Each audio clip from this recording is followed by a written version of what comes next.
Good evening. I'm Coulter Wonkite. I'm already into the 420, damn it. Celebrate Indigenous Awakening at Legacy 420's first outdoor music fest, August 11th on the Tyendinaga Mohawk territory. This one's about rock and roll and comic books and bubblegum. Featuring Headstones, DJ Shub, Derek Miller, and more, with host MC. What the hell is that? Nothing. Why not? Trying to get on this Lifestyle Radio website. Sounds like a cool website. Yeah, it's alright. Oh, I might have it. You might have it. You're listening to Lifestyle Radio. The opinions expressed during this show are those of the individual participants and do not necessarily reflect the opinions of their associated organizations or Lifestyle Radio. Legacy 420 has medicinal and recreational products down to a science, literally. With 2 biochemists on staff and a chief scientific advisor, every product is tested in the Legacy 420 laboratory. Legacy 420, Tyendinaga. Open 9 to 9 every day. Visit legacy420.com.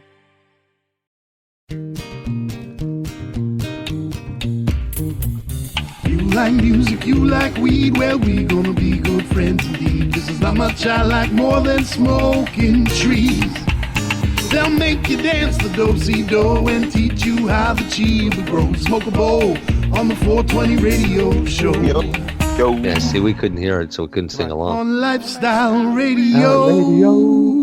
Lifestyle Radio. You go for it, Darcy.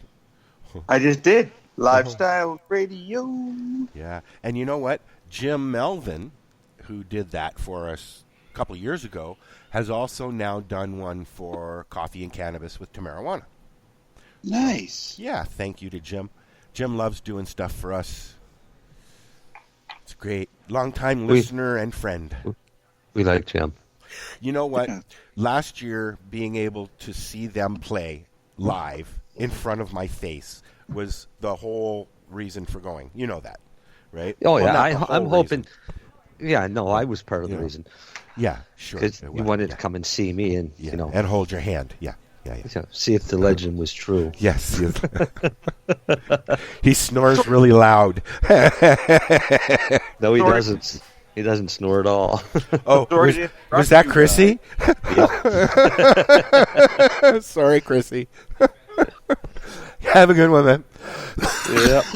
So, I'm here at the lounge. Sick. Coughing up a lung. I'm coughing on everybody.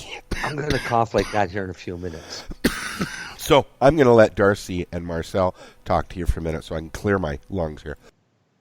Go clear your lungs. You could have muted the mic before you did it, but... I muted their mic, not yours. Oh, okay. Hey, Darcy. Yo. I got a new toy. What you get? You mentioned. I got a dipstick. Haven't you had one of those for birth? Chris, that's not very nice of Chrissy to call you a dipstick. Well, you know, no, she calls I them got a lot my of own things. dipstick. Have you ever seen a dipstick? No. No. Can you send us a picture? Put a picture on the 420 show page? Yeah, I'm trying to see if I can find the website for it.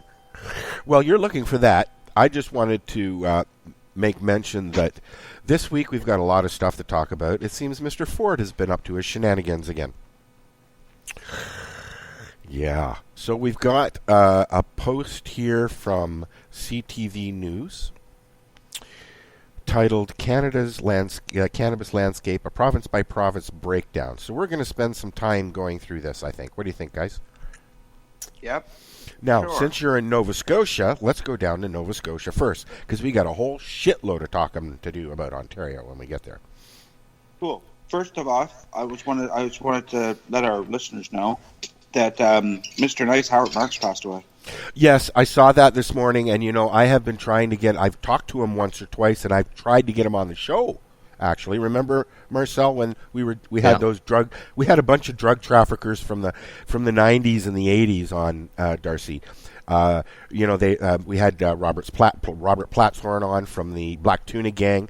They used to fly in from wherever they're getting their cargo and drop parcels off in the Keys, and they were so big and painted black that they just looked like black tuna floating in the water, so the Coast Guards didn't pay any mention to it, and they would just float up onto the reefs and onto the beaches and stuff like that. People would be there to pick them up and take them away.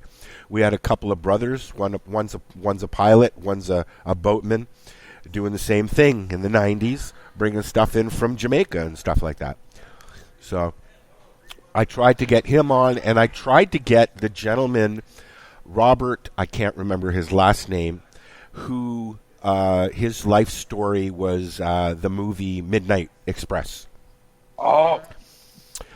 He's doing a book tour. He's been doing book readings, so I'm hoping maybe one day, I like having conversations like I'm sure you do, Darcy, and both of you do. Yeah, sure. I mean, to sit here. Well, I'll tell you a funny story. Marcel will remember this because I think he was on that show. We had the two brothers, drug dealers, did time and everything, on the same show as we had the Pennsylvania senator on, who came to talk to us about one of his patients, a young lady that he was fighting for cannabis, Dalen Leach. Now, I believe that, I don't know if he actually became a congressman, but that's where he was going. I always found it interesting that we could get a sitting U.S. senator on a Canadian show, but Trudeau, an MP, nah. Never. No. And and I don't like the way things happen. We used to talk to I used to talk on Twitter. You've heard me say this, to the NCLC, okay, the Liquor Control Board in Nova Scotia, when you guys were going through your wait and trying to figure out what's going on, and they were talking up a storm with posts that we were posting and everything. The minute I asked them on the show, they stopped talking to me, and I don't get that, but they did. Well, because their Facebook person who takes care of their Facebook page probably doesn't have the authorization to come on the show to begin with. Well, then they should put it to the person that does. Because we're legitimately wanting to have a conversation. We're not going to blast anybody. We know we know that there's, pretty much every LP follow the show. Okay? And have listened to the show at one point or the other down the line. 12 years, I guarantee you, somebody from every place has listened to the show to find out what we're about. And, I don't think that, but maybe once or twice, John Trammell, we've had any ill with any guests or anything like that. We've never attacked anybody. Ooh, no, that's not true. No. Remember Steve Bloom? Had Steve Bloom on the show. He was a past editor of High Times, one of the original crew. Had Jeffrey Peterson on the show as well. Major misogynist and works with the porn industry. We've had Jeffrey on more than once. Yes, many times. Yeah. But anyways, they got into let's put it this way. If they had been in the same room, there would have been fists swung. Okay? We've had several guests on like that, though. Yes. A few I wanted to punch in the nose. Russell. There was one that I wasn't even on the show when I wanted to punch him in the nose. Oh, you ran away pretty quick from that show. No. Actually, no, you didn't. I wasn't talking scheduled to be you on that show. No, and I was talking to you the whole show. Yeah, and so was Mr. So was Lori. Lori, yes. Because I was just getting madder and madder the more I listened. Yeah. And then I was about to say I'm coming in, and that's when you guys kicked him off the show. I've hung up on 2 guests in 12 years, and yeah, we'll just leave it at that. So that's pretty good. We could take a lot if only 2 out of 12 years. Well, you've been doing this, and you're going on 5, dude. Yeah, no. I sent you the link to this dipstick. I saw that. It's not the same as the one that I have, but it's similar. So basically, it's a nectar collector with a battery. Yes, and I've tried one. I've tried one before, and they're fucking awesome. I mean, anything that has its own battery power and just allows you to use it. But this one, the batteries are different. The battery's not a built-in battery. No, it almost looks like a Shatterizer battery. No. This one, you actually take the batteries out of it. They're 2 AAA batteries that are rechargeable, and it comes with a charging block to put the batteries in, and you charge it up. So you can go out and buy any AAA rechargeable batteries and have a spare set of batteries. Nice. It gives a really nice hit. Here, hang on, I'll turn it on. Turn it on, hold the button, suck her back, and this is Sativa Shatter by the strain of Memory Loss. That's a good strain. I like it. What brand is that, Marcel? Og. Oh, okay. They had memory loss, eh? Yep, not anymore. Did you get that from who I think you got that from? Yep, not anymore. There's none of that. Yeah, I know. I got the only sativa one that was in there. This is a full sativa. Yeah. Well, I got the Maui Wowie. We got Wonder Woman, and Wonder Woman's a hybrid, but it's more on the sativa side. No, I grabbed Maui Wowie and Wookie and blueberry cake sauce. And what was the other one? There's another one there, too. Fuck, that's nice. And I didn't even cough on it once. That's awesome. Yeah, that is. I'm on the air. What are you doing? Here, say hi to the guys. Hello, everyone. Hello. We thought you were talking to a girl. No, that's Matt. I wanted to call Matt so he can tell us about his new toy that's available in the States now. What new toys Matt got? It's not available yet. It's not? Well, then we'll wait for it. Yeah, we'll wait for it. Right? But it's very interesting. I'm open to her demoing. Yes. Do you want to give him a preview? Not today. Okay. Do you want to send me one to try? Coming soon. You'll get one to try to eventually. our mailbox, Marcel. Yeah. It's coming soon to our mailbox. Coming soon to your mailbox. Yeah. Coming soon to a dispensary in the U.S. In the U.S. It's not something that's going to be available here in Canada, unfortunately, for a little while, which really sucks. But why not? It will be once legalization changes around extracts. That's October, right?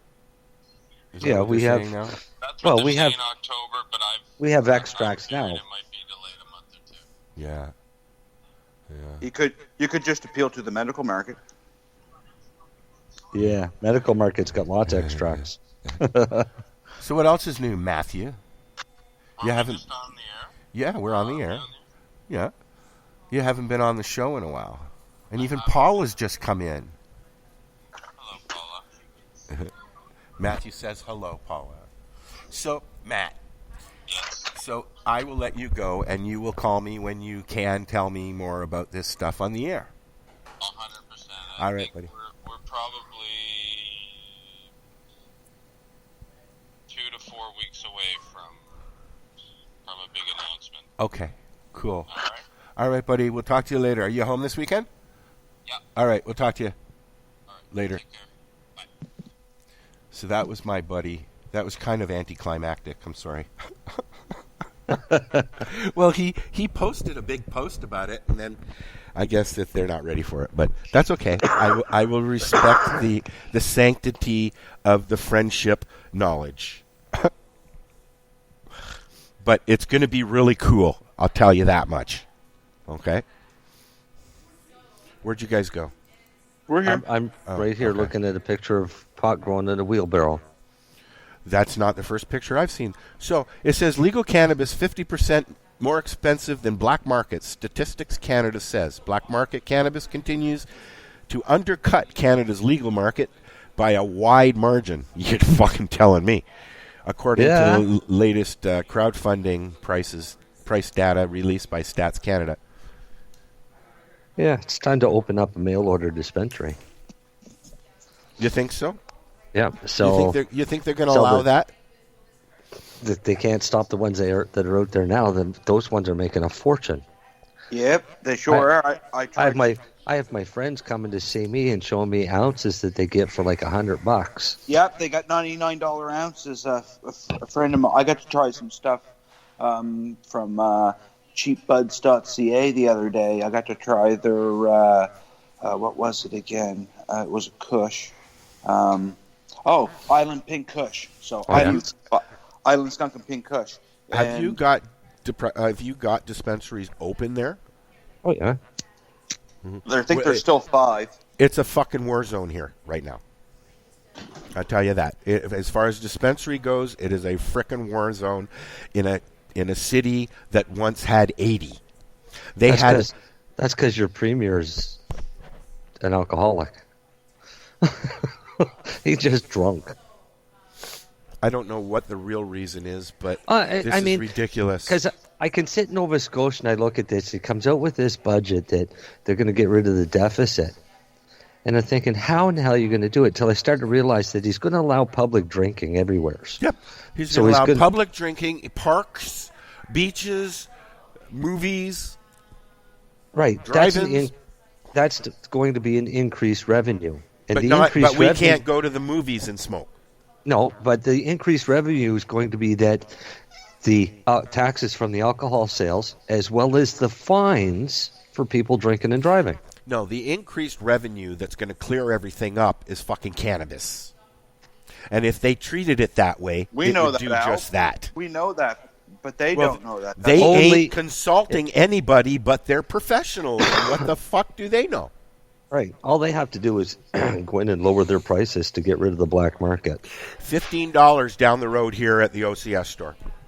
But the quality's not there. Per gram? Per gram. What's it working out to per gram at the legal store now? Here, it was like $15 an hour a gram. Yep, it's crazy. So by the time you pay, I'll sell you 3 for 1. By the time you pay for that $15 a gram, and then your tax, I won't charge you tax. I'm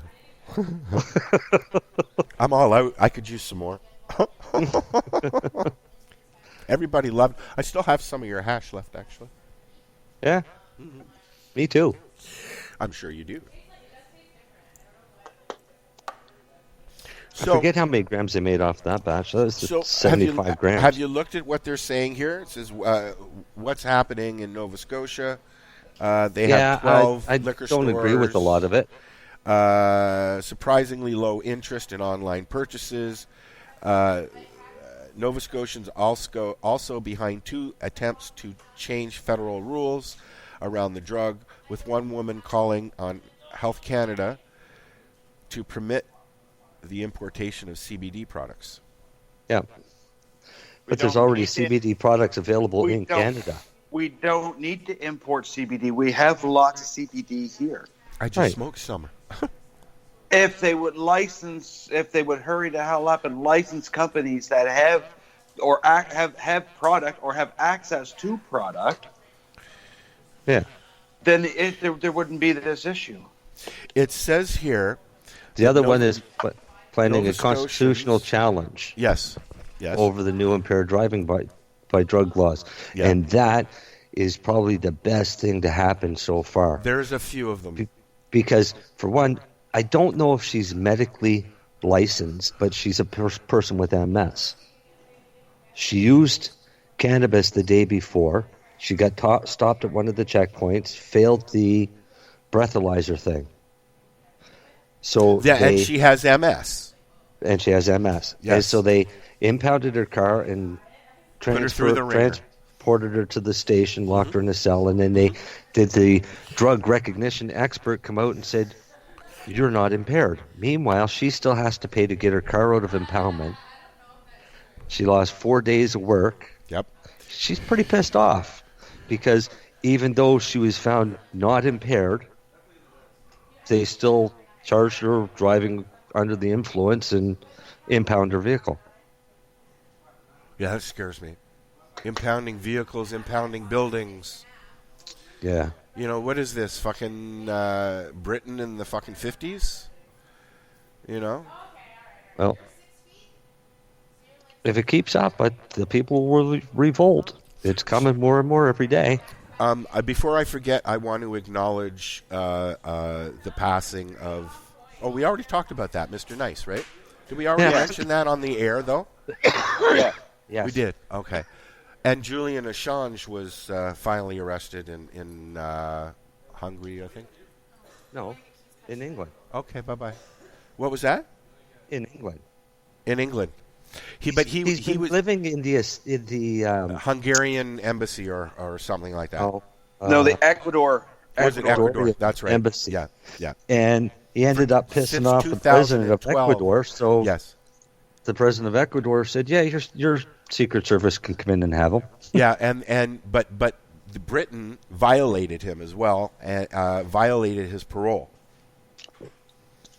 What parole? No, what parole? No, there was some charges that they violated him, and that's another reason why they allowed it to happen. I read the article. I can't remember exactly what it was, but he was violated in some way. I don't know. It's just if okay. I mean, all right. If you're a hacker and you do a big hack like he did on the U.S. military, and you release all of those secrets, and then you go seek asylum from a non-extradition country like Ecuador, then the smart thing to do is don't fucking hack the Ecuadorian government. Duck. Right? Because they're the ones that are letting you stay at their fucking embassy. Don't hack them to see what they're fucking hiding, because they were being nice enough to let you hide. That's right. Bonehead. Well, and he looked so much older. He had a big David Letterman beard. Yeah, he looked like David Letterman. Did you see the picture? Yeah, he did. Yeah. I said, "Is that Letterman?" And I honestly, if I'd seen him like that, I'd never think that it was Assange. Exactly. Until he talked. Exactly. I'd know it as soon as he talked. But. Now, let me finish this, what I was talking about here with about how much it's been sold in Nova Scotia, because you're going to find this very interesting. I know I will, because supposedly you have the highest per capita, correct? Yeah. Yeah. It says that. Nova Scotians were big consumers of cannabis post-legalization, with ArcView reporting that the province made up to 4.6%. Sorry, I read that wrong. 4.6% of the Canadian market, an estimated of 12.8 million people. That has gone down. No, 12.8 million was spent on non-prescription cannabis in the province. Sorry. So that's. But it has gone down, though. It has gone down. Oh, right? Yeah, because people don't want to pay those prices for that crap. They can get better down the road from their buddy. Yep. Who's using it? Everybody. And I'll say everybody. And it says, well, not everybody, but a high proportion of people than any other province. In total, 21.7% of Nova Scotians used marijuana in 2018 after cannabis legalization. That number was 21.7 before legalization, and it's probably gone up to another 40% that they'll admit it. Yeah, because it's crazy. They're not counting what people are using on the black market, and we have a thriving black market. Yeah. Because we've gone so long without dispensaries. Do you have stores open now? Legal stores open? Liquor stores. You literally have to go in through a liquor store to get into the cannabis store. You didn't know that? Nova Scotia? They can only deal with the Nova Scotia Liquor Control Board. That's who controls cannabis as well. There's one standalone store for cannabis. All of the rest are in existing liquor stores. The AGO, which controls the Liquor Control Board, controls everything here. Yeah. Yeah.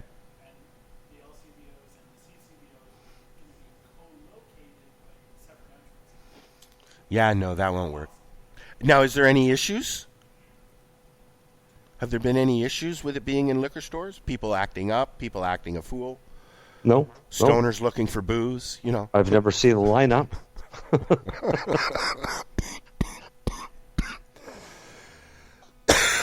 Excuse me a minute. I've never seen any lineup at the liquor store here for cannabis at all. No, I can't say. I can't say I've seen a lineup either myself. Other than the first day when you were in Truro.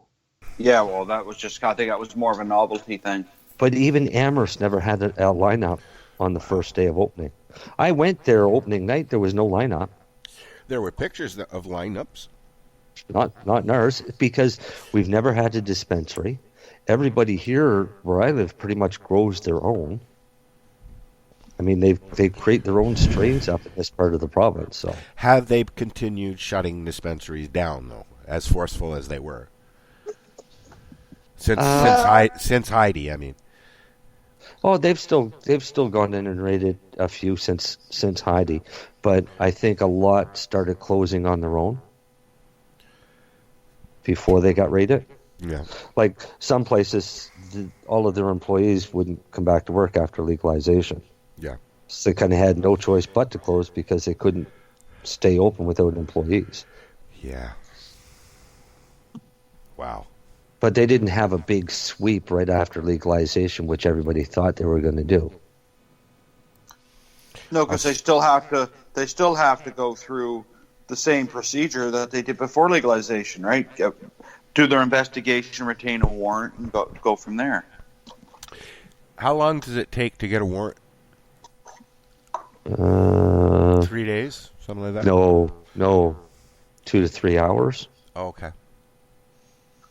But their investigation on you is something like 3 to 6 months. Yeah, in most cases. What they'll do is somebody will call and put a complaint in about the dispensary, so the police will investigate. One of the things they'll do is they'll send an undercover officer to go and try and buy some cannabis. Wow. And if they can buy cannabis, then anybody can buy cannabis. Well, you heard about what happened in Pickering, I'm sure.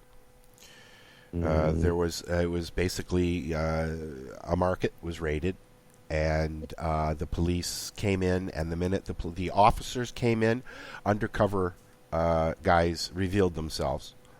Mm-hmm.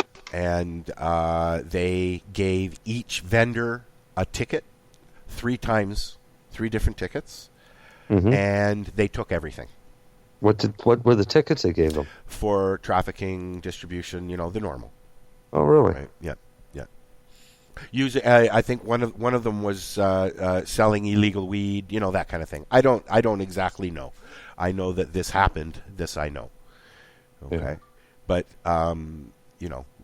the charges that were given is really between the people and the police. But it wasn't a good situation. No. And a lot of people it scared a lot of people. It's a good thing that they were all potheads, because the cops would have gotten the shit kicked out of them. See? Cannabis. You don't hurt nobody. Yeah. And it was Durham police too, and they can be sticklers too. So they're a little punchy. Right? Yeah, nice. So we need more cops like that. How about we take a break and listen to a song? Sure. It's been half an hour. I know. And then we'll be back. This is the 420 radio show. We're broadcasting live from Ganjahnistas, 242 King Street East in Hamilton, Ontario. And we'll be right back. Hey, this is Cheech. And this is Chong. And you're listening to Lifestyle Radio. What is it? Lifestyle Radio. Say it one more time. 420 Radio? Ooh. I'll be right back, guys. Yeah.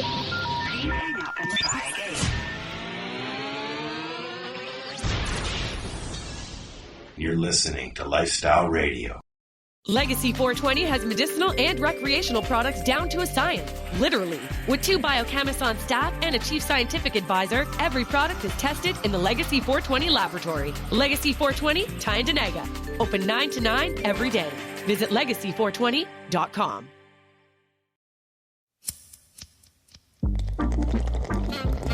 Ayo, rhythm wise.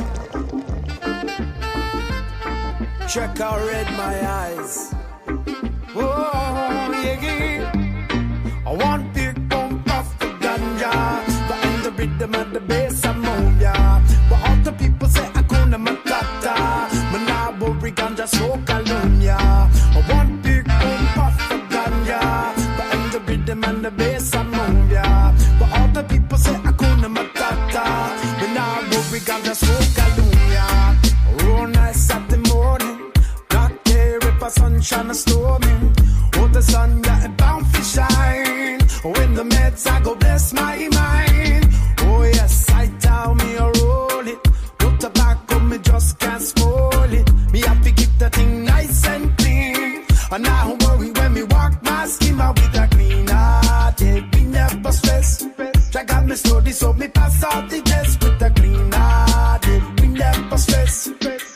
so me pass out the test with one big pump puff of ganja. And the rhythm of the bass I move, yeah. And all the people say Hakuna Matata. Now worry ganja smoke alone, yeah. One big pump puff of ganja. And the rhythm of the bass I move, yeah.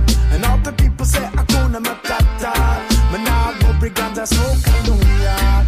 Oh, I remember when we used to trim the up to get dollar and gather enough cash from me finger. Oh, it's better than cash from the grower. When you run it up, you walk a little slower. So make sure you go pass it to the dealer. I saw him not care, him happy how him feel. When the ganja tuna play, the man say, with a green heart, yeah, we never stress. Jack up me story, so me pass out the test with a green heart, yeah, we never stress. Jack up me story, so me pass out the test with a one big pump puff of ganja. And the rhythm at the bass I move, yeah. But all the people say Hakuna Matata. But now worry ganja smoke alone, yeah. One big pump puff of ganja. And the rhythm at the bass I move, yeah. But all the people say Hakuna Matata.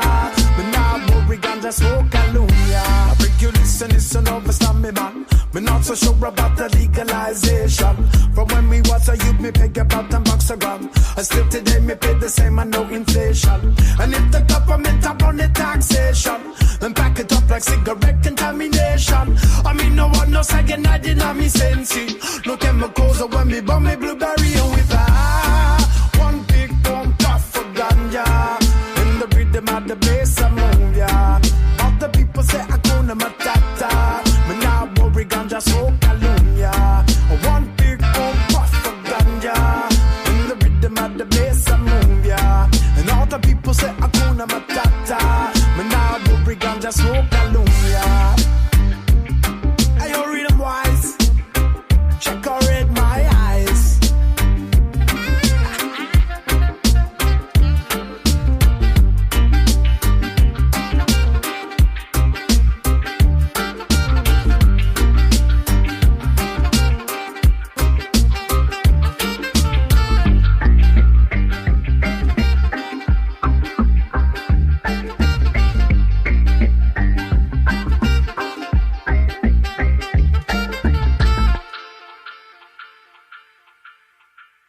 Yeah. All right, I'm ready to. This is the 420 Radio Show. We are back. We were talking about jam. Jam? Medicated blackberry jam. I just pulled a jar out of the cupboard the other night. Oh, sounds yummy. It is yummy. It's awesome, like too. My birthday's coming up, Marcel, this week. Oh, this week? Yeah, just saying. When's your birthday?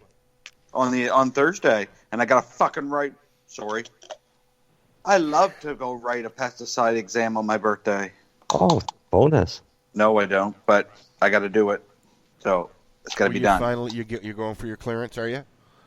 My pesticide exam. So here back in January, we all writ our pesticide exams so we can use pesticides. Not that we're going to use them. That we're trained in the use.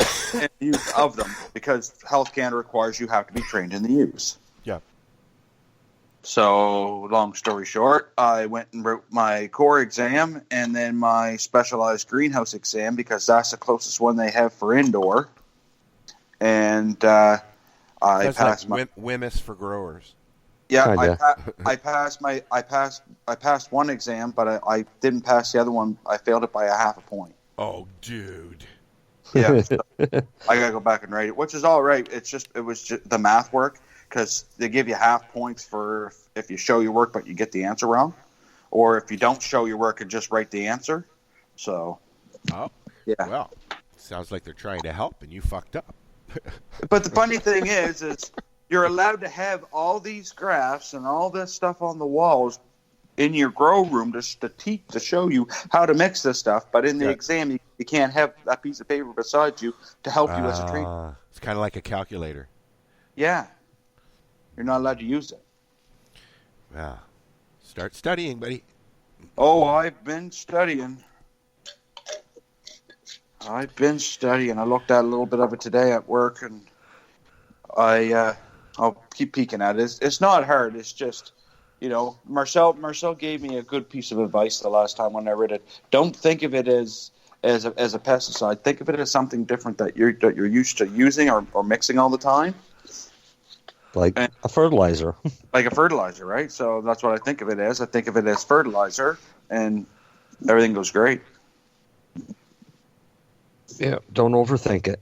That's the thing. You just don't overthink it. Most of it's common sense on those exams. Oh, it is. Yeah. I'm coming to see you on Monday. Me? Yeah. Good. Well, not you. I'm going to go see your bosses on Monday. Oh. Do you got a meeting that I'm going to be around? I don't know. It's right after your morning meeting on Monday. It's without you. Yeah, I know. It might just be the three of us. You're not allowed to come. That's all right. I got more important things to do. So, shall we go back to this stuff that we were looking at? Sure. Yeah, what were we looking at? We were looking at by province. Yeah. Alberta had a massive start. They sold 24.5 million worth. And they were responsible for 30% of all legal sales in Canada over that period. Well, they were one of the first ones that opened too, right? Right. They opened up dispensaries. Yeah. The problem is because they opened up private dispensaries, they had run out of cannabis very, very quickly. So they say that their shortage, their cannabis shortages could last for more than a year. Well, you know that I think it's Oregon has a 7-year supply, and they're not allowed to send any here. No. Yeah. Yep. So. No, we can't import from the U.S. because the U.S. But we could import it from Colombia or Jamaica. Yes. Have they set it up so that you can fly to Jamaica from Canada with your meds yet? Not yet. Have you heard anything? No. I hear they're going to, though. Or they're going to try anyway. They're working on it. They're pushing for it. Yes. Well, it makes sense, too, because, so here it is here. Oregon has a 7-year pot supply, but Canada can't have any. Yeah. So there's a video here. Let's listen. Shall we? Oh, no, you won't hear it. Damn it. Al? Yeah. Canada's getting lots of that pot supply from Oregon. Are they? It's they always have. Of course they are. It's coming across in backpacks, my friend. It's the black market. Like I say, the black market. What did I see? Canada did something like $200 and some million in legal pot sales, and the black market in the same period of time has done $2.5 billion. Yeah, it kind of tells you something. Yeah. Tells you who's doing it right and who's doing it wrong. Hey, man, the black market's had 80 years to perfect it. Well, this is the thing. They don't realize that the people that ran this industry for the last umpteen years are now not even allowed to have anything to do with this market, and you got big Bay Street bankers and investors getting involved in this, and they have no sweet clue what they're getting involved in. They just see that there's $1 to be made. Yes, like most of the lottery winners were just businessmen who not necessarily. We need more pot people in this industry, Al. And what I mean by but these guys aren't even pot people. They saw a buck, and they figured I could do that. Is that what's happened there? The guy at the honey pot. He was on the news. He said he has no idea about this industry, but it was an investment opportunity. And so why he's not? had a lot of complaints there too about prices. Well, they're all going to complain about prices because the guy down the street can sell it to them a hell of a lot cheaper. Yep.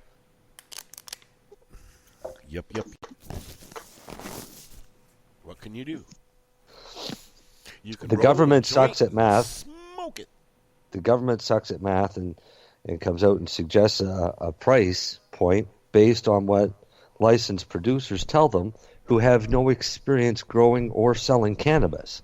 No, what they did is they went and found the first person on the street that knew how to grow a little bit of pot and said, "Oh, you could be our grower," and then you can train the scientists how to do this. Yeah. With no proper training, it's But yet sad. they're making you guys do pesticide quizzes. Everybody has to. Everybody does. Even them guys did. Even them guys had to do it.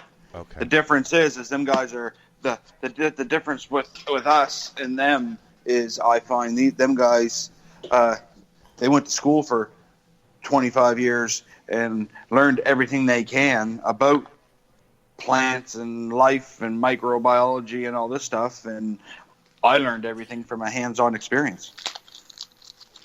Yeah, there's a difference between book smart and practical smart. I'm cannabis smart. Yeah, it's kind of like the licensed producer that decided to bring in the tree farmer to grow their pot. Yeah. Because, he's been growing trees for years and years and years, and he does a great job. And he gets hired and the entire crop dies. And the reason being is because they weren't fucking trees. Yeah. If there were trees, they'd be fine. An evergreen tree that most of these tree farmers are used to growing don't grow, that use totally different nutrients and totally different spectrum of everything than a cannabis plant. Yeah. And they're also meant to grow for 40 friggin' years. Yeah. 4 months. Yeah. It's just, it makes you shake your head is what it does, Marcel. No, it just makes me think that the country needs better education. A better education, but a new approach to what they're getting for product from a licensed producer. But they can't do anything. There's going to be my pop quiz. I'm going to make a pop quiz on Facebook. See what kind of responses I get. Oh, boy. This should be fun. Maybe I'll put it in a few groups just to really kick up a stink. Oh, this is going to be interesting. Yeah. Because, I'm a nice fucking guy. You are a nice guy. I know. I don't try not to let that out, though. So did you guys happen to see this article that says miracle teenager survives on his own for 6 hours without Wi-Fi? Yeah, how stupid is that?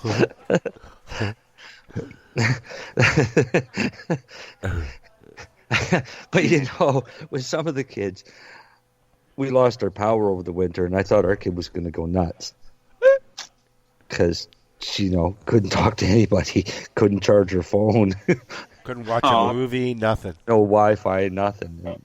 Poor Lily. Meanwhile, I'm loving it because I'm catching up on my reading. I need the power to go out more often. All right, pop quiz.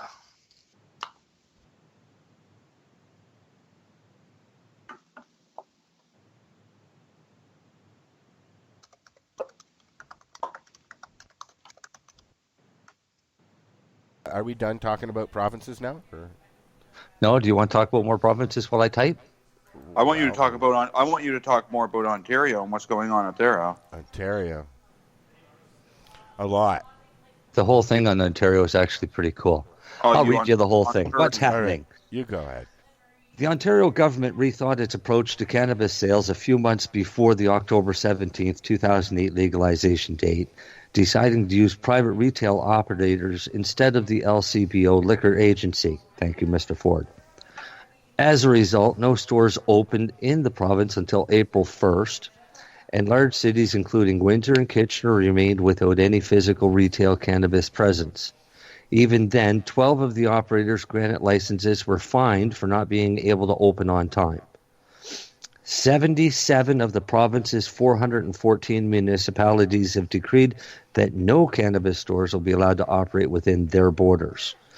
How many of those 12 how many of those 77 municipalities are large municipality with a big center in it? Any of them? I would assume so, yes. I would assume so. How much has been sold? almost $22 million worth of non-prescription cannabis by the end of 2018, according to ArcView. With medicinal marijuana factored in, Ontario accounts for 35.7% of the total national figure, despite its lack of physical stores. But that's when you factor in medical, which is done through the mail. Who's using it? StatsCan found that 15.4% of Ontarians used cannabis in the last quarter of 2018, exactly in line with the national average. Y'all need to catch up, Nova Scotia, okay? I'm just saying. Mm-hmm. What does it cost? One of the priciest provinces for marijuana prior to last October, Ontario saw a relatively small post-legalization bump of 8.5%, moving it closer to the middle of the pack. The average cost now sits at $8.05 per gram, 1 cent above the national average. Future forecast. ArcView's forecast calls for Ontario's share of the national cannabis pie to rise to 39% by 2014, making it a $1.8 billion market. Wow. So if they can get to a $1.8 billion market by 2024, then I'll project that the black market will be somewhere around 4 to 5 billion. That's B with a B. B. Not with an M. A B. Yep. That's a B. Yep. But it's going to be a matter of what comes out this October. Right? Well, you got companies right now like Afria jumping on and buying cosmetic companies. Right. So it's going to be interesting to see what we're going to be allowed to have in the form of other products. Put other products as edibles, topicals, that type of thing. The stock market's just going wangy. Yeah, see, I don't like the stock market because that's not real money. It's wangy. Yeah. I said right from day one that I would never invest into a publicly traded cannabis company because it's not a good for a long-term investment. Not if they can't figure out how to get rid of the black. Thanks for telling me now. No, I told you that a long time ago. You just don't fucking listen. Only because even other countries have seen massive drops in valuation because competing with the black market means there's not as much pie. Yeah. And if you can't get rid of the black market, because this legalization definitely didn't, if anything, it made the black market stronger. HuffPost says that they've lost, the Ontario government has lost $25 million worth of funds, right? Like, because things aren't going as smoothly. They're calling it mismanagement. Right? Yeah. And a lot of what we've been seeing in the news the last couple of days has been right from the Ontario budget.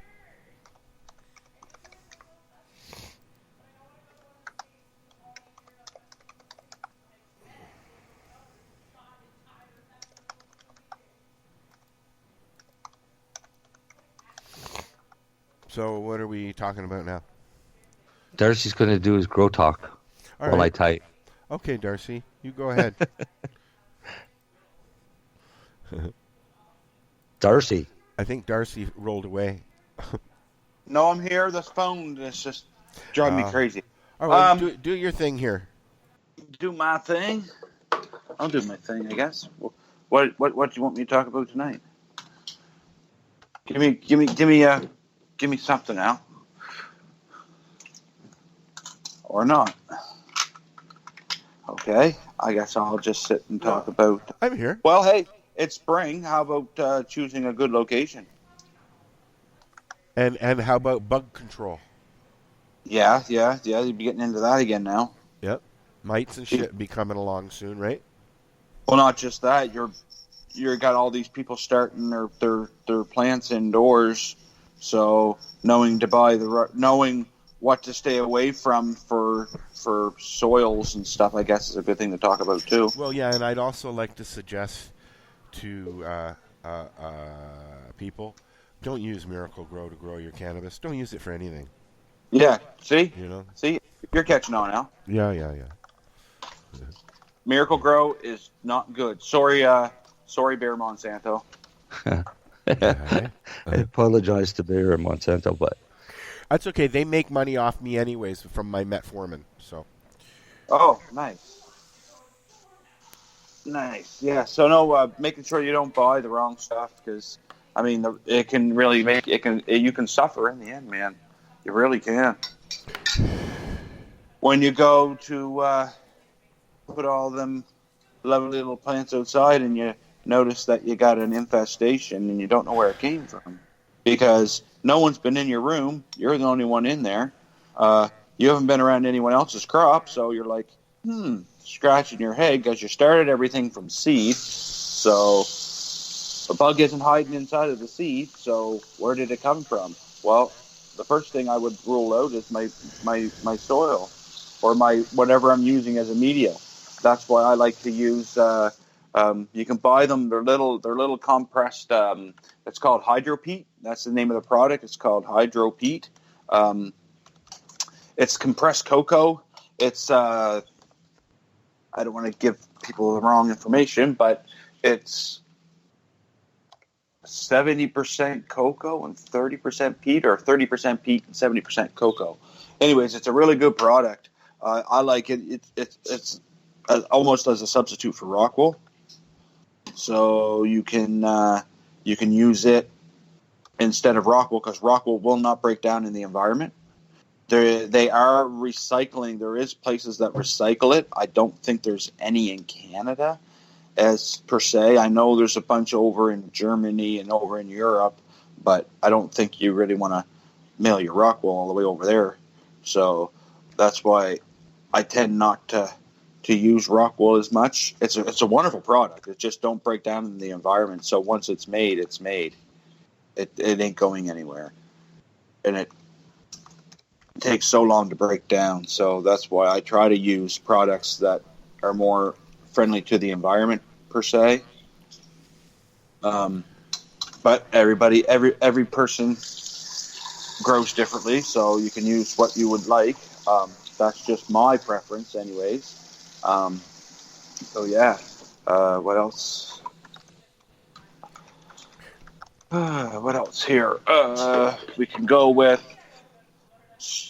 a good starter nutrient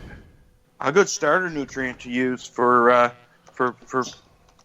beginners and starting out for your plants too is they have a product. If you want to go organic, they do have a product out there.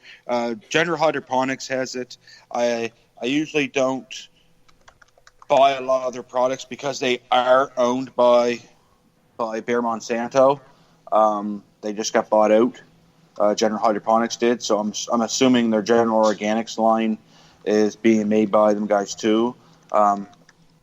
It is organic, so that is a good thing. But it works really, really well as an indoor fertilizer or an outdoor fertilizer. Or you can do what I do and make your own teas for outdoors. That's what I do. I make my own teas. I use back guano and sea kelp and glacial rock dust and alfalfa meal, and I make myself a tea out of that and let it steep. I put an air stone in it for what you would have in like a fish tank to aerate the water, because what that does is a lot of people that use fish tank equipment.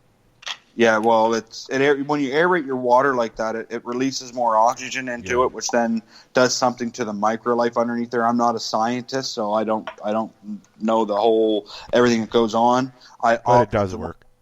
But one thing I don't know that's going on underneath there is that there's lots of life being created, and that's what you want. You want bacteria in your soil or your media outdoors. Well, there's good bacteria and bad bacteria, right? Oh, of course there is. It's just like anything, right? Like feeding. They have a product called Dr. Mary Jane. It's a plant probiotic. So just like your body, plants use probiotics too, right? And so do we. Yeah, so do we. So just like I say, just like humans, plants use probiotics too. So they uptake them. It helps does a whole bunch of things underneath the soil. Are there bad probiotics as well? I don't want to say there's bad probiotics. I don't want to say that everyone is good, you know. And I'm not saying go out and start feeding your plants yogurt either to try to get probiotic into it, because I don't think that's going to work. Huh. Yeah, I don't think it is. Marcel, do you want to correct me on that? What was the question? Say he wasn't even paying attention. That's good. I told you I was fucking typing. I'm doing my pop quiz. Oh. What was the question? Al asked about probiotics, and I said, yes, there's a product out there called Dr. Mary Jane. That's a probiotic. And then he asked, is there any bad probiotics? And I said, I don't think so. And I said, but don't run out and feed your plants yogurt, because I don't think that's going to be a way for you to uptake probiotic into your plants. No. Do plants need things like omega-3 and stuff like that? No, the plants produce omega-3 and stuff like that. So you learn something every day. But molasses will, while not being really a probiotic, will act like a probiotic because it's a chelation. So molasses goes into the soil and breaks the soil down into a much more manageable nutrient for the root system to uptake. Okay. All right. So this is why almost all of the fertilizer mixes that you have out there for cannabis, all of them will have molasses in some form or other. Okay. I've heard that. Yeah. So it's cheaper. You go out and you just buy blackstrap molasses and mix it with some water, and about 1 to 2 tablespoons per gallon is a fine mix. And that helps get your prep your soil. Well, it helps you. It's not prepping your soil. What it does is it goes in and breaks the soil down. Okay. It's basically putting sugars and stuff into the soil for the bacteria to eat, and by doing that, they break down the soils so that the roots have a better uptake of nutrients. Okay. It's science, bitch. Science. Yeah. Science. Marcel will explain you the science. Yeah. But you can get other products There's like science. the guys that we had on. Soil Balance Pro. Awesome we had them product. on a couple of years ago. You should bring them back on. Yeah, it's an amazing product. Their product is amazing. I will give them that. That's the stuff that you tried last year, is it? Yep, the powder. Well, we should get them back on. Yeah. But it's basically nothing but a bloom of little bugs. Oh, really? Yeah.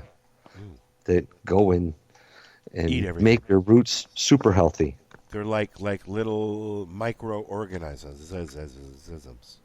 Pretty much, yeah. It's 62 different strains of mycorrhizal bacteria. And now, are those made? Each gram is roughly something like 10 trillion of them. Are they made or is it natural? It's natural. Okay. It's all natural. Okay. It's all natural. Comes out of the U.S. It's a pricey product, but when you look at the price and then you look at how much little you actually need of it, it's actually very good value for the money. Well, that's just it, Marcel. That's why I like it, because a gram goes a long way. CBD? Right? You know, you mix 0.1 of a gram, 0.1 of a gram per gallon. Yeah. Yeah, 1 gram will do 10 gallons of water. Yeah. And 1 gram is less than a teaspoon. Wow. They're really vicious, aren't they? Well, not vicious, but aggressive. Who? Those microorganisms and that. But it's not it's nature. It's I know. I realize that. But when you think of it, what it is on a they're already molecular in level, the soil. Yes. But they're already in the soil and everything that's growing outside nature. And what You're these guys adding more, though. Well, they found a way to concentrate them. That's what I mean. For being specific, in deep water culture, the stuff is amazing. or a hydroponic system, because after a while feeding them, your roots start to get that brownish color. When you use this stuff, your roots stay white all the time. Yeah. Okay. Right? Because they're not getting that scale on the outside of them. They're just sucking up all the nutrients they can get. And I get you.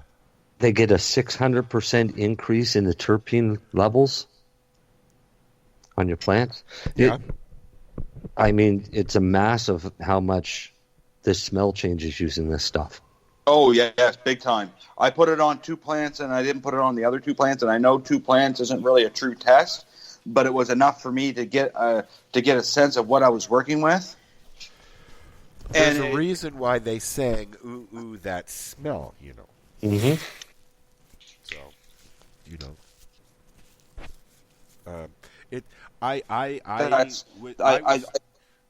go ahead, Darcy. You kind of got cut off there. I said I love their product. I fucking love their product. It should be more in Canada, but you'll never see it in an LP setting because it's classified as an additive, and Health Canada does not allow you to add any additives. The same reason why they'll never. The states. Yes, states have different rules than us. Well, I know way different regulations. Wow. Because you got to remember too. Wait a minute, we all got to get on this same fucking road here. Bovia, you're going to see Bovia lobbying the government here soon, and mark my words on this one. You're going to see them lobby the government for the fact that they're not allowed. You're not allowed to put a Bovia pack into a package of cannabis and sell it to any private consumer. Why? Because it's an additive. It makes it too nice? Nope, it's classified as an additive.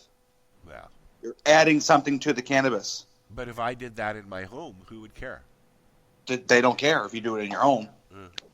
But see, Bovia, what's gonna save the cannabis market as far as packaging goes, it's gonna be cans, and it's gonna be nitrogen filled cans.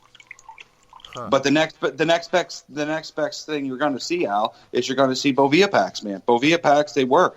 I know. We have them here. But don't throw them right in with your cannabis. They sell packages that stick to the tops of your jars. This little cardboard thing that you slide your Bovia pack in. There's a reason. You want it to be touching? No. There's independent studies.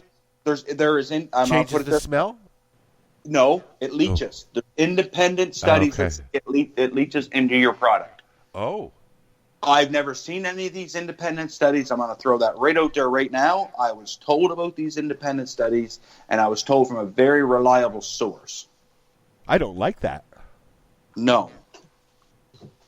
That's why I use them, but I take them to the top of my jars so they don't touch my product. And they work amazing. Oh, somebody that I know has told me that they use those and it changed the whole consistency and the smell and the taste and everything. Right? So that makes sense, the leaching. Yeah, well, yes, it would change the consistency for the fella that's not used to having. If he's always used to dry pot, and then all of a sudden he throws a Bovia pack into his product. And then now it's not dry, it's to the proper moisture, there's going to be a totally different taste. Yeah. Correct me here if I'm wrong, Marcel. And he's changing the taste? Yeah, like if you take super dry pot and then put something in it to moisten it down, to put the proper humidity back into it. Distilled water. Okay, well, whatever. You're going to notice a difference in flavor. Not with distilled water. No. With distilled water, you'll have the same flavor that you had from the pot. But people will put in a slice of orange or a slice of apple. That will change the taste of the pot because or bread. I like that. Bread. It's natural flavoring. But with bread, you're getting that yeast Yeah, flavor. I know. I don't like the bread thing. I've tried that as well. But seriously, what I do is I take a piece of paper towel and I tape it to the lid of the jar, and I spray it with distilled water so it's damp, and then I put it on the jar. And then let it basically sweat back into the plant. It'll absorb all the moisture within a few hours if you keep it warm enough. And then shake it up every once in a while. Basically, look at recuring it if you have to, if you put too much moisture in. Check about every 4 to 8 hours. Yeah.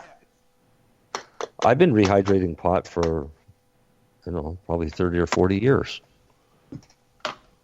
Vaporizers work better with about around a 60% moisture point. Yeah, not too dry, but not too wet. Right. You don't want it so wet that you can't light a joint.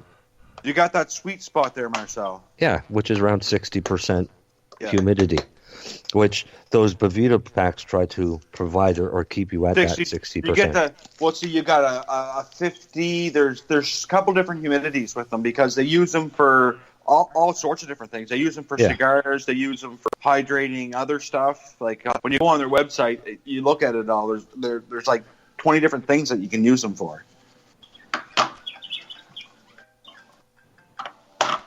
People always There's an idea, in the Al. middle of a show. There's an idea. Try to get Bovia on. Sure. No, seriously, try to get them on. Try to get them on. I really like to speak to them about the leaching of this product because I looked at what the ingredients in this product is, and it's like 98% distilled water. Do they put any outside stuff in?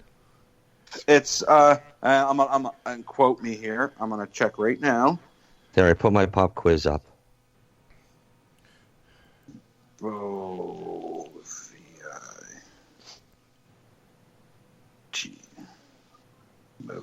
I got about another 5 minutes, guys. Okay. For what? I'm ready to go home and go to bed. I feel like shit.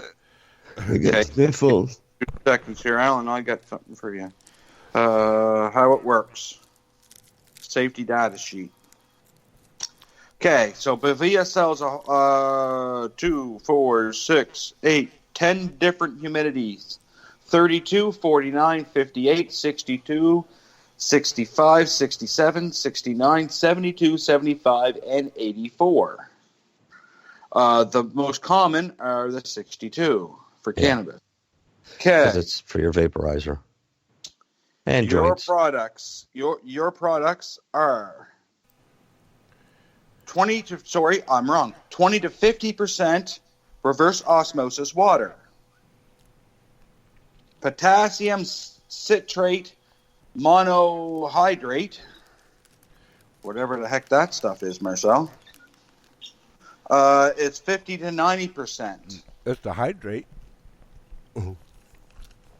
And Zion gum, Marcel? Yeah. Did I say that right? Yeah. 0 to 2%. When you read their safety data sheet, there's no risk of fire. There's no risk of handling. Toxicology reports. None listed for the potassium citrate, and it's not a carcinogenic. And ecological information, there is none. Disposal, just dispose in your regular household garbage. What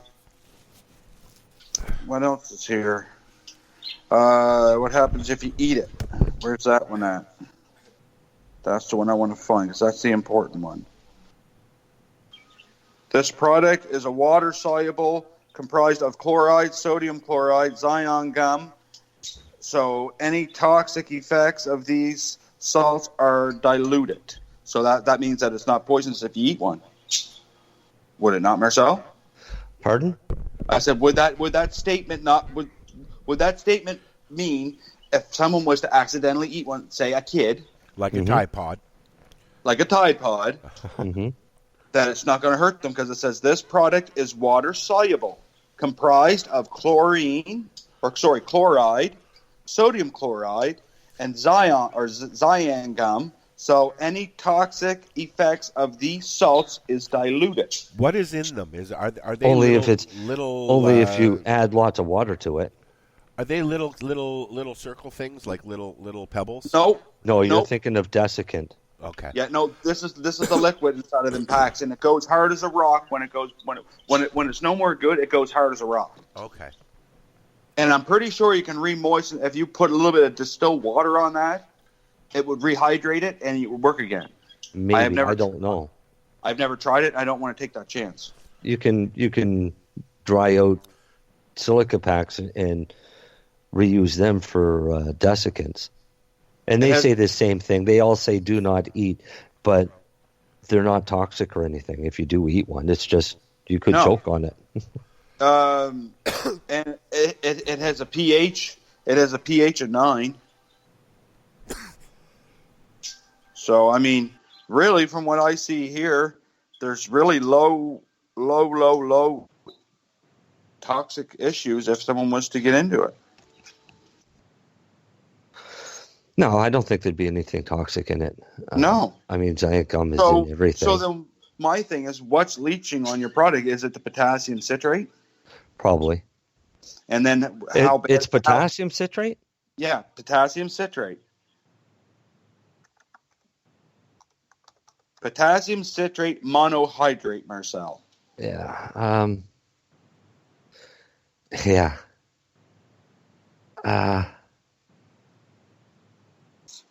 What does that one? It's the potassium salt from citric acid. Okay, and citric acid is vitamin C, right? Right, so it's a hygroscopic crystalline powder, but it tastes salty. It tastes salty. Okay. So that may not be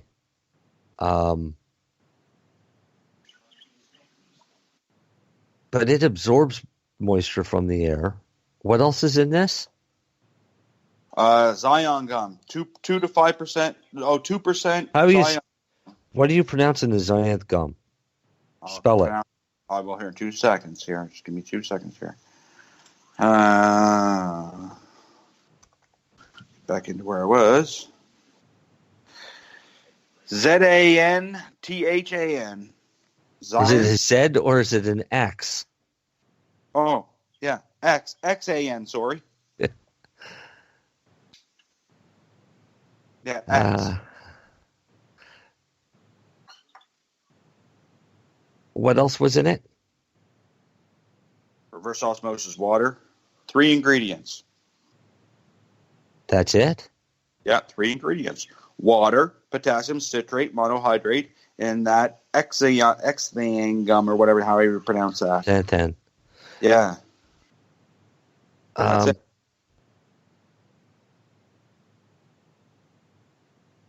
That's interesting. For it to maintain the moisture level. That's really interesting, actually.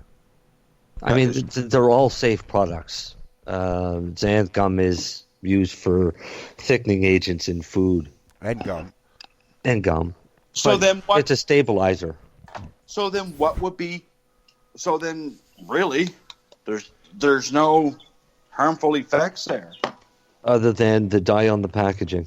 So why don't you rip one open and see how it goes there, Darcy? Oh, no, but if it's leaching, it's got to leach through the packaging. And what's the dye in the packaging?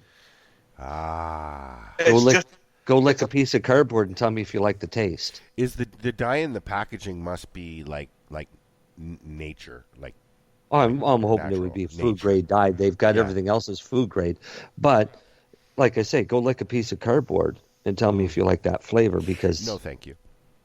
But that's the type of thing, right? That could be the flavor that people might be bitching about. Isn't from the products themselves. The products themselves, other than having that salty flavor, it's for science, from buddy. Give it a lick, Darce. Potassium. Yeah, for science. Give it a lick, yeah. It's for science. I already did my science experiment, and I ain't going to tell the audience where it was, but I tried ripped one of Marcel's suppositories open, melted it down, and tried something, and it didn't work very well. What'd you try? It burned like a son of a bitch. I can only imagine.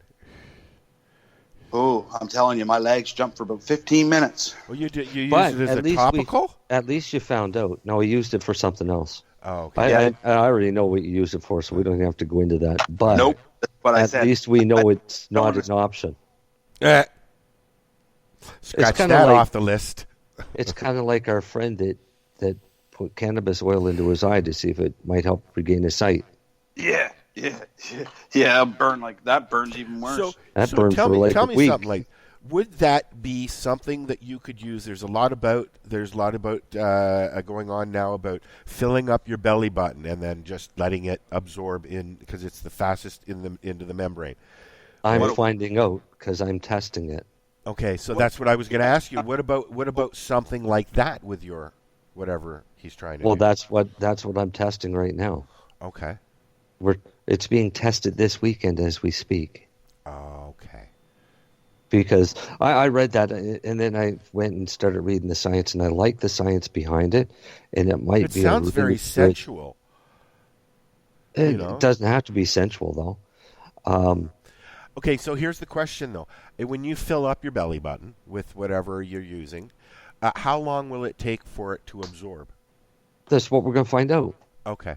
Because it depends on what you've got for a carrier, because you still need something to cross through the skin.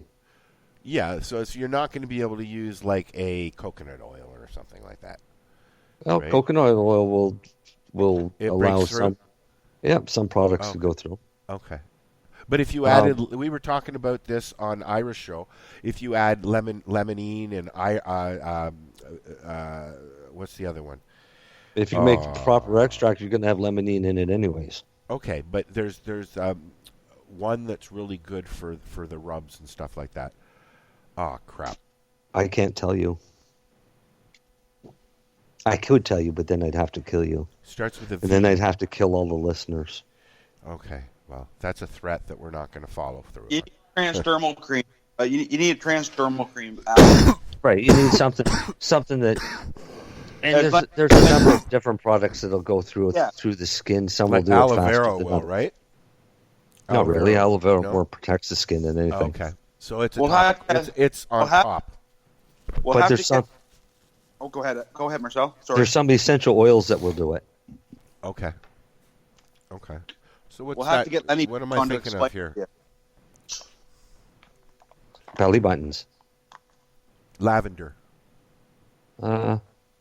Yeah, maybe lavender might. I have found going through because we did a lot of there was a lot of topicals in the Karma Cup pack, and I noticed that a lot of them had lavender in them.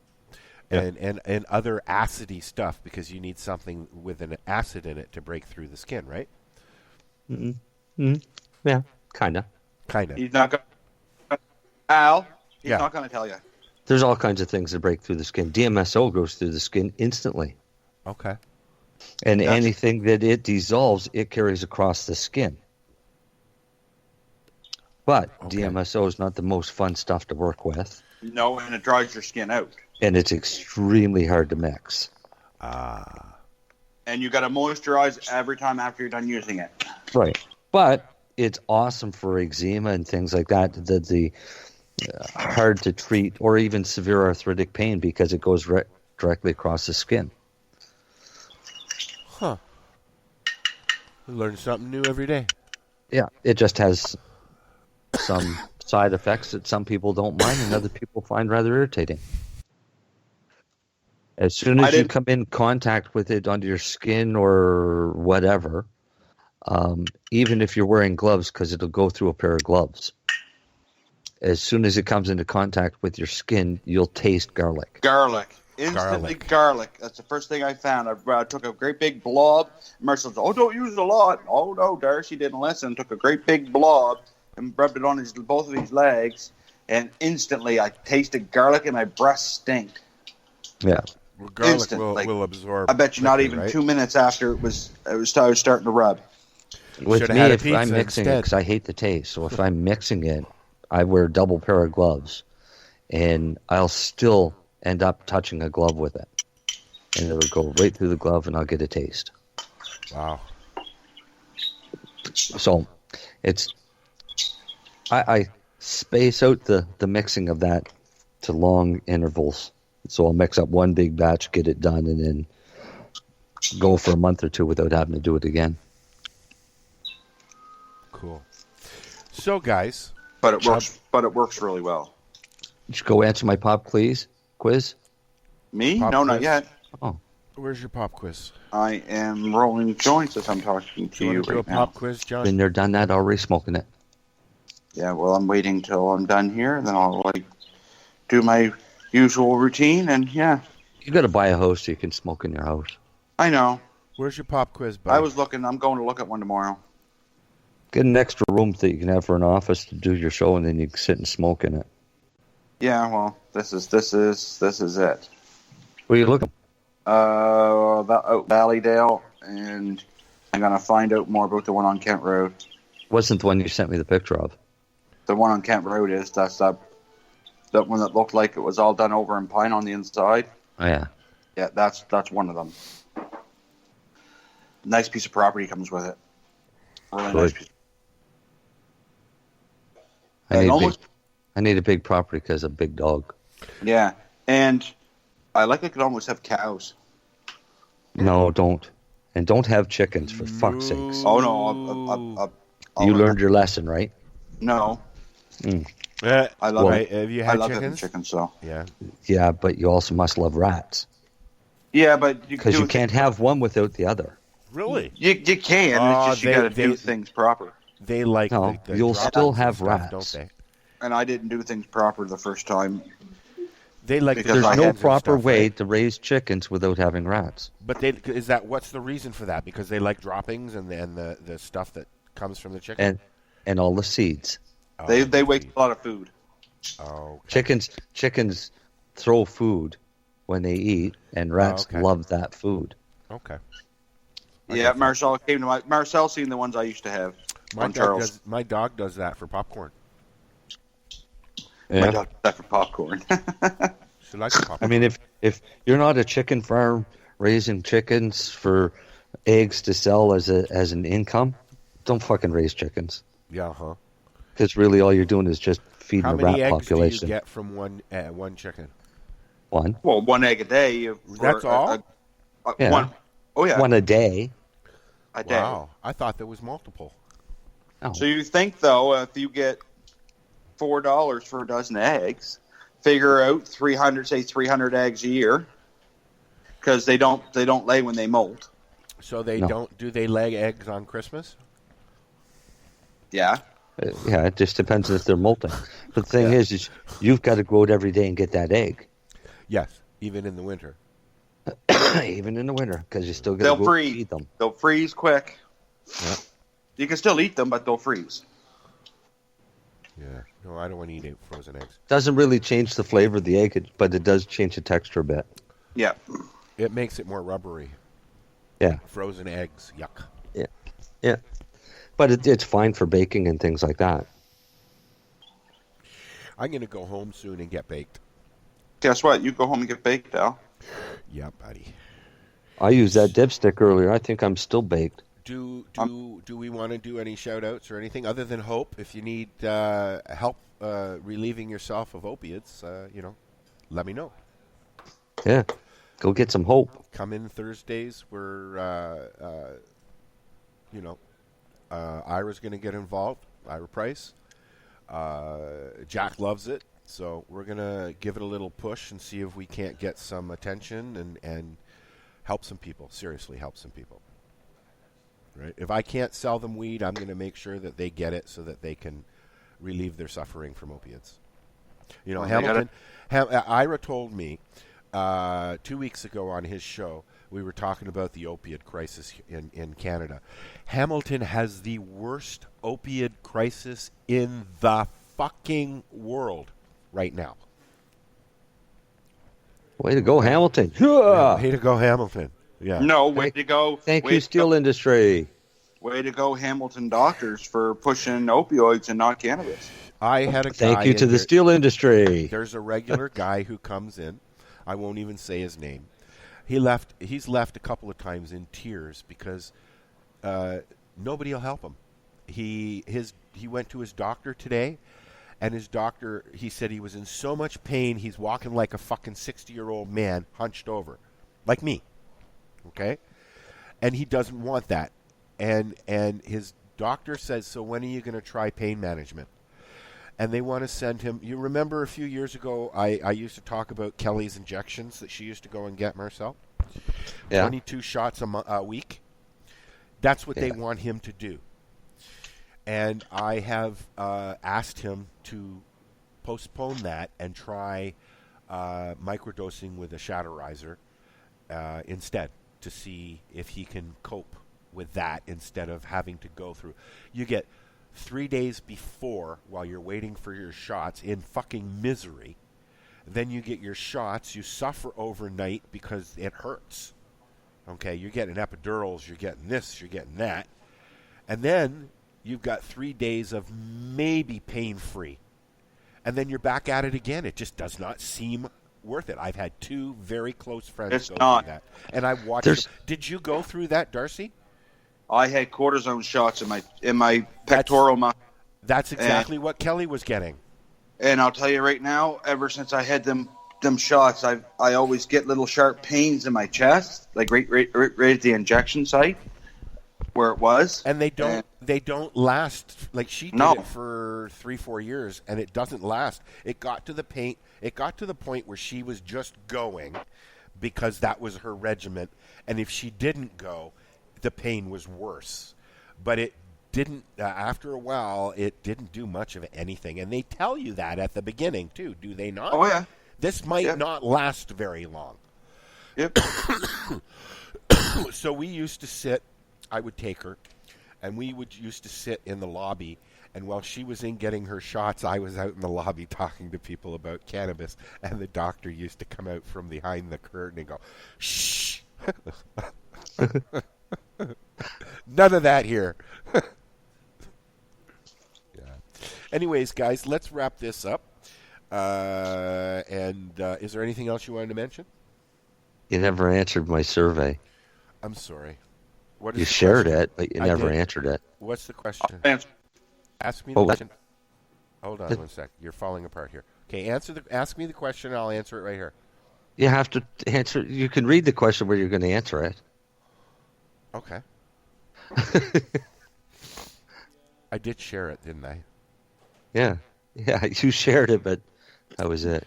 Yeah. Well, let's see here. I'll find it. Darcy can go look at it too. All right.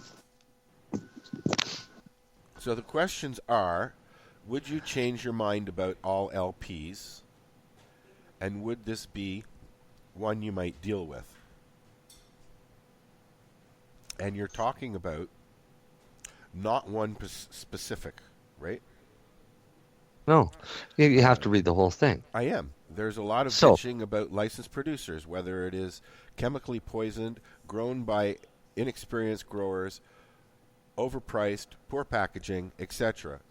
Whatever the reason, if you are a long-time cannabis user, for obvious reasons, you would bitch about these organizations. But, you want to read the rest? If a group of long-time licensed medical patients gathered some of the country's top medicinal growers, breeders, and processors to come together to form an LP designed for the medical market, providing the same products they themselves use, with pricing designed for limited patient income, would you change your mind about LPs, and would this be one you might deal with? Yes. Because, for valid reason, there's a lot of bitching about LPs. You know what? I have said quite publicly that a patient-run, patient-controlled LP, I would sign up for in a second. I'm waiting. Yeah, you have one. There's one coming out. I'm waiting. Yeah. So am I. So, if a company like that does it right, and turns their back on rec, but makes sure that patients get what they need first so that there isn't a shortage. Yeah. I'm for it. I don't care what anybody says. I typically do not support LPs, but a patient-run LP is going back like it was when I started this 10 Al, 12 years ago. It's called going back to the roots, going back to where it needs to go. Yeah. It's what needs to happen in this industry, man. This big industry, big LP. It's fine if you want to smoke mediocre product, and I don't care. I don't care if people hear me say that or not. It's mediocre product. I've heard it time and time again from more and more and more I have patients. to admit, I have not tried, but for a couple of puffs, any LP weed. But I would be happy to try it if somebody came into the lounge and shared. I will not walk into an OCS store. I will not do it. Period. I would... Okay. John said he would bring me some next week. Let me tell you why I will not. Well, I've looked at the website. I've looked at what they have to offer. Some of the bud doesn't look so bad. But here's my issue. I am not even though I'm not a novice smoker, when it comes to strains, I like a bud tender's opinion. I like to know, hey, I tried this. I know what your elements are. Let's sit down and see if maybe this, try some. And then walk away with that product because it worked. You know what I mean? You don't get that, unfortunately, unless Buddy down the road is growing a specific strain that you like. You don't get that from Buddy down the road. You get that from a fucking dispensary that we're not allowed to have. Medical dispensary. You know? There was something said today about how a bud tender can, at an OCS legal store, is allowed to approach and offer information. Not much. But they can offer some information? John said he's doing the course, so maybe when he gets involved in it, we'll have a chat about that on the air. Right? Yeah. Yeah, because, I mean, and is that the one at Niagara? So, in other words, a bud tender licensing thing. Just like a smart card. They're doing the same thing. It's just a smart card. Yeah. And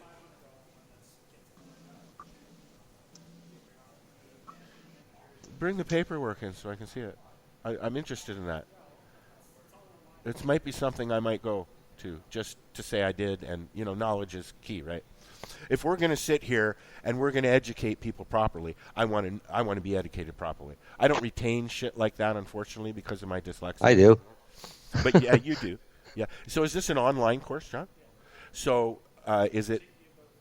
Oh, really? Is it video? Is it...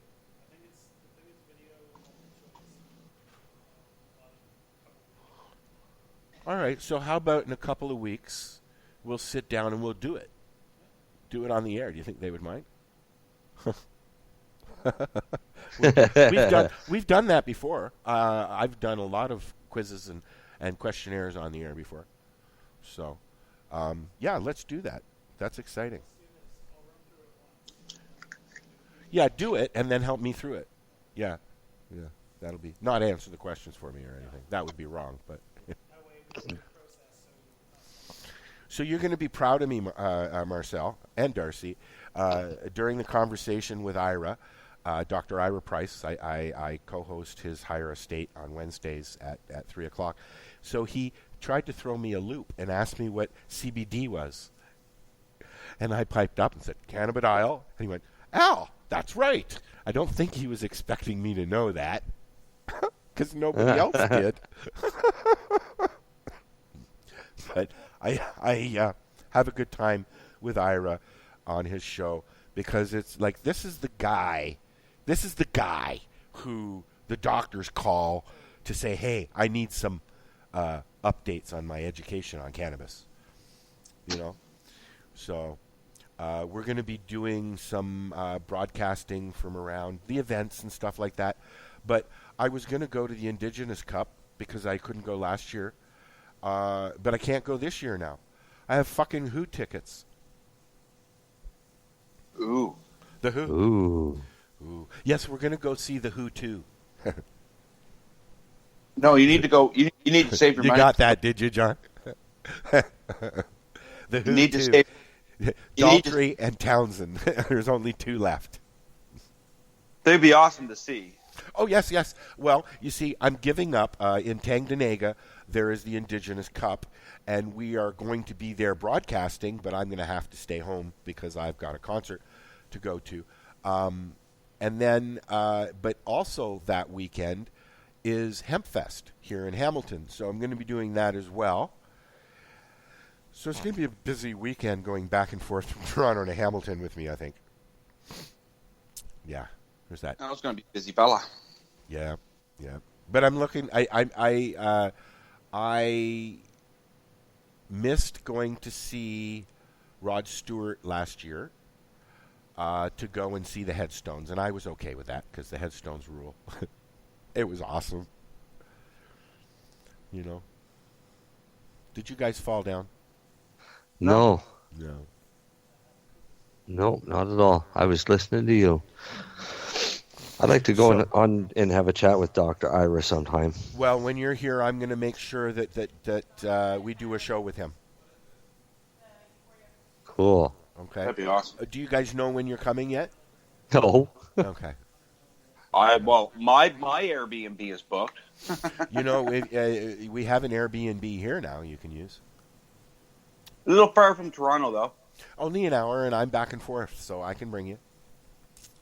Yeah, I don't. I think. No, here's the issue, though. You wouldn't be able to get upstairs, buddy. Unfortunately, Yeah. Unfortunately, the Airbnb is not wheelchair friendly. Unfortunately, not. But Paula, what the hell? Well, there's nothing we can do if it's on the second and third floor, buddy. True enough. You know, I mean, I'd be happy to put you on my back and carry you up. Yeah, but then you might have more back problems when you're done. You know what? You'd probably be able to do that for me quicker than I could do that for you, to be honest with you. This guy rolls around in a hilly, long grass camping site faster than I can walk. Okay? Like, he goes hunting and fishing in his wheelchair, too. That's what I mean. Like, this guy, I mean, he's a sports fanatic. And he's all in a chair, buddy. Yep. Yep. Master grower to boot. I get around. Yep, he gets around. Almost an OG. Almost an OG. What does OG stand for now? Original grower. Original grower. That's what it's always stood for. It's basically growers with over 20 years experience. Okay. All right, on that note, I'm going to go home and cough. You go home and cough. And we'll say goodnight. Thanks for listening. We'll be here next week. And we'll Peace out, everybody. Ooh, next week is the 19th. Maybe we won't be here. We'll do an early 420 special. No, I think what we might do. What are you guys doing on 420? Celebrating a birthday. Oh, okay. We've been doing 420. We usually do every time zone, eh? We've done that for a few years in a row where we just sit there and get baked. It's kind of like this year it's we do an that 18th. for New Year's too. This year it's an 18th birthday, so I've been told that I can't. Which so, one's but 18? I'm Lily, the youngest. Oh well, happy birthday up then, Lily. Yeah, that's her birthday, 420, and she come to me one day a few Lily, years ago. we were sitting there hanging out. Yeah. She came to me one day and she said, "You sure do have a lot of friends that have their birthday on the same day that I do." And I'm thinking her birthday is on 420? Yeah. And I said, they don't all have their birthdays on 420. They just wish they did. I have put our start date of the show as 4/20/2008 because that's when we started. But it was actually 2007, I think. I think it was. Yeah. It's been a long time. Yeah. Oh, Some people ask me why I keep doing 5 years. it. Are you making money? No. Why do you keep doing it? Because if I can help one fucking person stop the pain that I feel every day, or somebody with MS because of what Marcel says, or somebody who's a quadriplegic. You're not a quad. You're what do they call it? paraplegic. I'm incomplete. He could go in the Special Olympics. Well, you know what? We have a gentleman who comes in who's a very, very rare regular. He comes in every day, Spencer, and he's quad. He has movement in one hand, and by upping his cannabis intake, he can actually smoke a joint on his own. With some help, we've come up with like a telescopic hand, right? And he moves his hand around now. He has better dexterity with it, and he can reach up and open up a pocket sometimes. You guys have been there, right? When you can't do something that you've grown up doing, it's totally different than being born without that ability. Oh, definitely. I used to golf every week with a guy with one arm, and I used to have to work my ass off not to let him beat me, because he was phenomenal with one arm playing golf. But he was a phenomenal golfer before he lost his arm. Well, live and adapt. Yep. And on that note, go ahead. You weren't done? No. I was just going to say he definitely did it. And on that note, let's get the hell out of here. So did you guys, Marcel. We're not going to get into your story now, either of yours, but we will, and because they're interesting stories, because it's a story of overcoming. I want to go play golf this summer because it's something that I honestly thought I'd never be able to do again. So we'll play golf here. Come and play here. I like golf. I don't know if I'll be able to do it, but we'll get really baked and go play putt. I want to take Darcy golfing. Because I got a funny feeling. They got golf chairs. Really? Yeah, I know. Yeah. I used to golf as a kid. My dad used to take us to Fran Resort, which is a huge resort here in Ontario, a family resort. And I used to play golf in the tournaments and as a kid, and I won a couple. I never became a good golfer, though. I like to play pool, but I can't fucking play pool, I've worked for a company that if I didn't have at least 1 or 2 golf outings per week on my expense report, I'd get hauled into the office. I was expected to go take customers golfing.